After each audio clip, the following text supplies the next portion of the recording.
Well, the good news is it does not take a lot of expensive, fancy camera equipment or a ton of technical expertise to create solid workout videos. But you do want to do these few key things to make sure that your users are wanting to stick around and finish that workout. Hi, my name is Mariah. Welcome to Wealthy Boss. I teach fitness online and in person, and I love helping my fellow fitness family learn how to use the internet to better their fitness businesses. So today we're going to talk about 5 ways to up-level the production of your YouTube workout videos. I do not think that your workout videos need to be production quality. Mine certainly aren't. But there are a few things that I know for myself when I'm picking out a workout video to do from someone else. These things can either make or break whether or not I choose to stay and work out, or maybe go ahead and slip on by and pass on that for the next workout. You ready to find out what they are? Let's get started. Now, tip number 1 is to get really picky about natural lighting. If at all possible, utilizing just a really well-lit room to film your workout videos is going to produce the best lighting for your workouts. And of course, it's free because that means you don't have to invest in a bunch of lighting equipment. Now, it's really important if you're just utilizing the natural ambient lighting in your room to film your workout video that you have your brightest window behind the camera. I'm going to show you a little clip here of the difference of having the window either behind the camera where you want it or behind you, which is going to make you look really shadowy and kind of drown you out. Okay, so here I am where the camera is facing the window and the window is behind me. So you can see I look kind of grainy. You see a big light shining behind me, so you can't really see anything on my face. So you can imagine if I were doing like a full workout video, it'd be kind of hard to see and look just kind of a little dingy. Now here I am with the window behind the camera lens. So I've got me here, I'm looking at the window, not having the window backlight you. So you can see already, and this isn't even in great lighting, but you can already see that that's a ton better than the first option, right? Using natural lighting, this also means you're going to have to time your workouts when you film according to when it's brightest in the room without casting direct harsh shadows. That's going to make a ton of difference. If you don't have a great lit space in your house that has a nice backdrop or ambiance for you to use for your workout videos, then yes, you could certainly buy more expensive lighting kit options. Softboxes, 18-inch ring lights, a lot of people use that. But I also encourage you to think outside the box. Could you take your workouts outside? Could you go to a park? Or do you have a pretty space in your backyard where you could film? Or maybe your in-laws or your best friend has a better lit space that's going to make a better backdrop for your workout videos. Maybe you even consider renting, maybe paying a small fee in exchange with one of your local studios that's maybe well lit, and of course it's going to look like an amazing place to do a workout video. It'll look just like you belong there. And with the way the world is right now for in-person studios, I'm willing to bet you there's a mom and pop studio in your town who would love for you to pay them $20 for you to be able to come film in their space between classes one afternoon. So I really encourage you to get as strategic as you can about finding that well-lit space. That's going to reduce the amount of expense that you have to invest in lighting kits. It's also going to reduce the frustration of learning how to use those lighting kits because it's not always as easy as just plugging it in. There's still things you have to be aware of for positioning. So if at all possible, natural lighting will save you a little bit of that frustration and expense. Now, if you are planning to take that advice of taking your workout, filming to another location than your house, then you may want to film several workout videos at once. And I go into a little bit more detail about my process for batching workout videos in the video, how I batch my workout videos, so you can check that out as well. Tip number 2 is to use a wide lens attachment for your phone. Now, I'm assuming that you are using your phone at this point to film your workout videos. It's what I do. I used to use a DSLR, but honestly, it was a little bit more hassle than it was worth, and I think you can totally start off by filming with your phone. The key game changer for me, and I wish I had found out about this years ago. This was honestly a big reason why I didn't start filming workout videos a lot sooner, I mean years sooner, was I could never really find a good spot to set myself up in the camera where I wasn't chopping off my arms or my head if I was doing big full body movements. I felt like I had to move the camera really far away, and there just wasn't enough space in my house to create that type of distance between me and the camera. And when I did, I looked really, really small. You couldn't see like the details of, my plie or my curtsy lunge.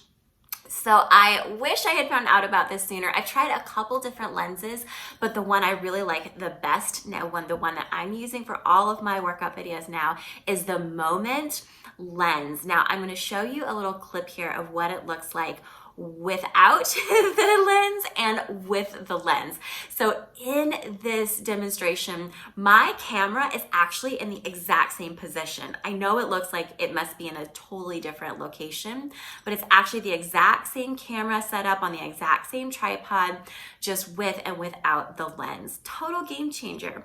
So you see how that wide lens actually looks like you can see more detail in my movements than if you actually had to move that camera really far away. So this has been an absolute game changer for me. I am dropping this in the comments below or in the description below, so you can check that out if it's helpful for you. By far, I would recommend getting this piece of equipment over and above an expensive lighting kit, because you can work around the lighting, but you can't work around that wide angle situation. And one little word about that Moment lens is you are going to want to factor in purchasing one of the Moment lens phone cases. And that's going to be important because that's the only way you can actually attach the lens to your phone. Now, I like that, even though yes, it's an extra purchase, and you do need to make sure that the phone case that you purchase is made for your phone model. They have different ones for, like mine is an iPhone XS Max. So I bought one specifically for that phone model. But what I love about that is I know that I'm not going to screw up how I put the lens on.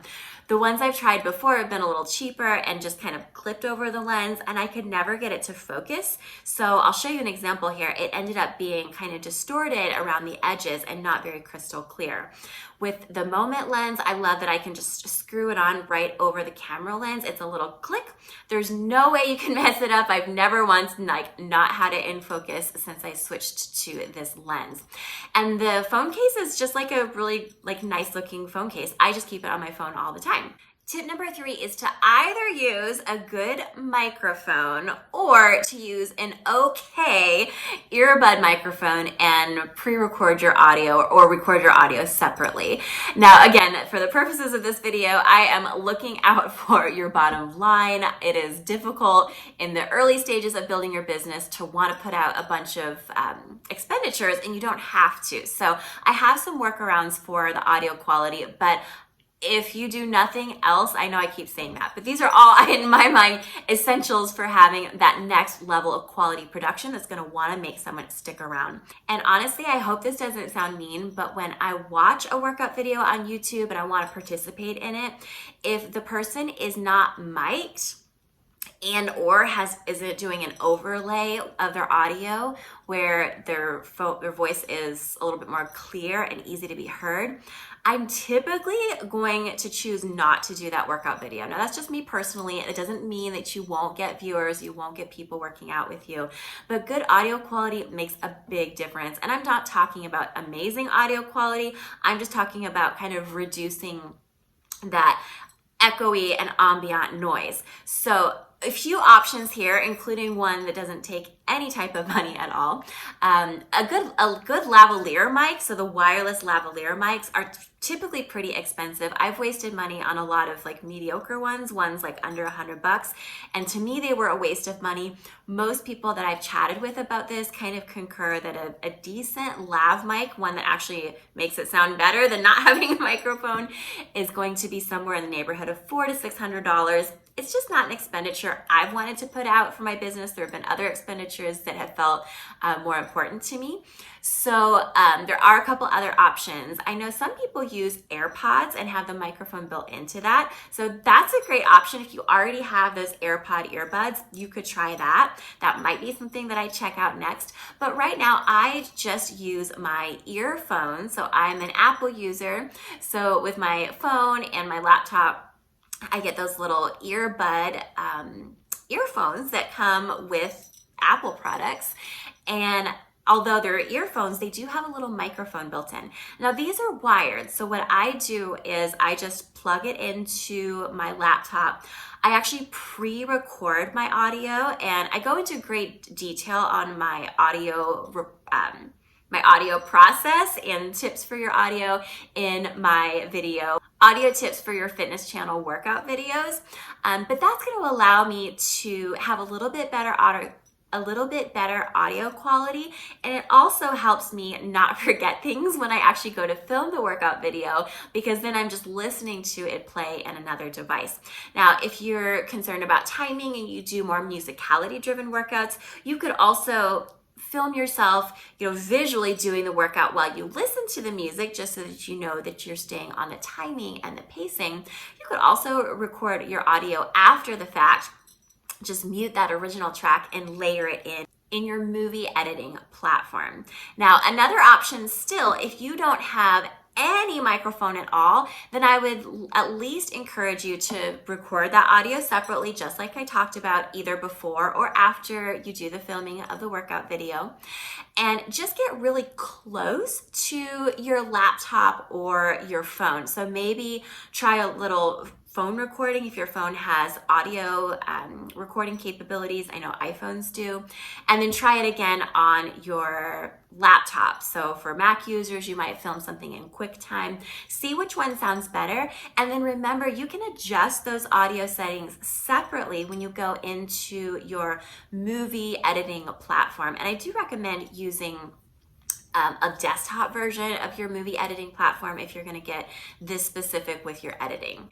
Tip number 4 is to lay down your music track directly, not have it playing through the speakers when you're filming.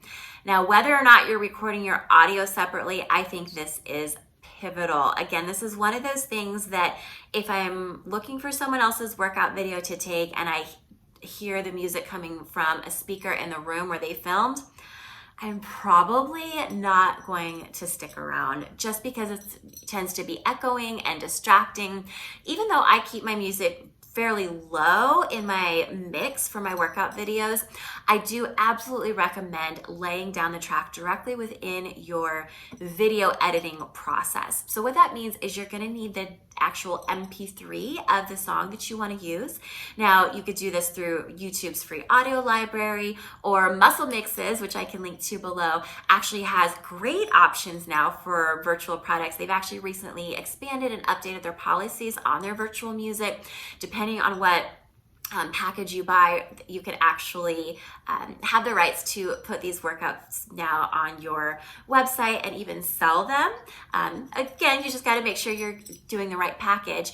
And an option within Muscle Mixes is to actually have the downloads made available so that you can go in and have them be edited directly into your production. This makes such a big difference. All right, tip number 5 is to have a strong intro that's no more than 60 seconds in length. So statistically speaking, the longer the introduction to any YouTube video, the less likely people are to stick around. And you want them to stick around. You want them to work out with you. Even from an algorithm standpoint, YouTube rewards time spent on the platform. So the longer the people that find your videos actually watch it, the more YouTube kind of pushes your video forward in the algorithm. So there's a few different components of the introduction that you want to make sure you get really concise, and then you can just kind of think of this as a template that you use over and over. You want to hook them in typically within the first 10 to 15 seconds, and that's going to be just a quick promise of what they're going to get. Like, you're going to get your heart rate up in a hurry and build muscle from head to toe. Then you're gonna wanna do like the tiniest ever little introduction about who you are. And again, you can watch some of my workout videos to see how I do this. I kind of stick to the same template over and over.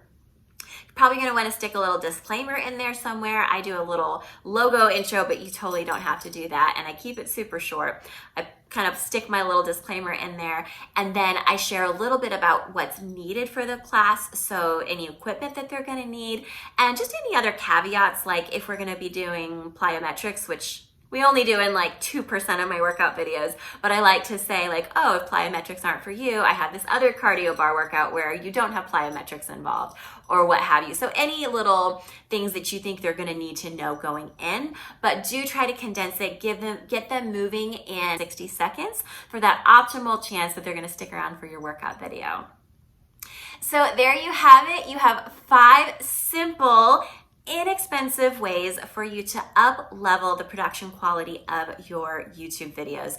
Honestly, you could follow all 5 of those steps and maybe just spend $100 plus your phone case for the wide lens, and honestly everything else you can work around for free. Just got to get a little creative. If after putting these steps into place you find that you are ready to learn even more, or maybe you're also curious about how to have really great audio and visual quality for your live streaming workouts, which we didn't talk about in this video and can be a little bit trickier, then I invite you to join my good friend Lauren George and myself for a special deep dive session into creating better virtual classes. Now, we're calling this session Lights, Cameras, Mics, Oh My, running virtual classes like a pro. This is going to be a 2-hour masterclass on how to feel confident that you are delivering the best possible quality in your workout videos, which are going to increase retention and going to increase sales. Now, depending on when you're watching this, we are initially offering this as a live session so you can join in real time, but we'll also be sending out replays and converting this into a course after the fact. So if you're watching this 6 months or 12 months or 2 years from when this was recorded, you can absolutely still take advantage of that session. So I will link to that in the description below. Share this with a fitness friend if this was helpful for you. I remember spending hours scouring YouTube when I first started creating YouTube workout videos for this exact kind of information, and I kind of had to muddle it out and figure it out myself. So if you can share the love and pay it forward to someone else who needs this information, I would be grateful. I know your friends, your fitness friends would be grateful as well. I appreciate that, and I can't wait to hang out with you next time. Bye.